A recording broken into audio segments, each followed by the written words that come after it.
শিক্ষা সমিতি অসমৰ দ্বাৰা পৰিচালিত অন্তৰ্ভুক্ত বিদ্যালয়সমূহৰ বছৰেকীয়া পৰীক্ষাৰ কাৰ্যসূচী 2025 চনৰ 21 তাৰিখৰ পৰা 5 তাৰিখলৈকে অনুষ্ঠিত হ'ব।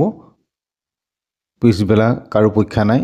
গতিকে 21 তাৰিখৰ পৰা আৰম্ভ হৈছে প্ৰথম শ্ৰেণীৰ গণিত, দ্বিতীয় শ্ৰেণীৰ নাই, তৃতীয় শ্ৰেণীৰ ইংৰাজী, চতুৰ্থ শ্ৰেণীৰ ইংৰাজী, পঞ্চম শ্ৰেণীৰ অসমীয়া। ঠিক তেনেধৰণে উচ্চ শাখাটো 21 তাৰিখৰ পৰা 5 তাৰিখলৈকে অনুষ্ঠিত হৈছে পৰীক্ষাসমূহ। 21 তাৰিখে ষষ্ঠ শ্ৰেণীৰ অসমীয়া, সপ্তম শ্ৰেণীৰ ইংৰাজী, অষ্টম শ্ৰেণীৰ গণিত। ইয়াত ষষ্ঠৰ পৰা অষ্টম শ্ৰেণীলৈকে পৰীক্ষাৰ সূচীখন দেখুওৱা হৈছে।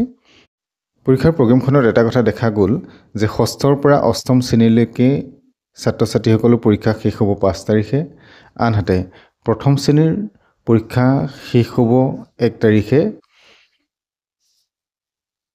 দ্বিতীয় আৰু তৃতীয় শ্ৰেণীৰ পৰীক্ষা শেষ হ'ব 4 তাৰিখে, বাকী তৃতীয়ৰ পৰা পঞ্চমলৈকে 5 তাৰিখে পৰীক্ষা শেষ হ'ব।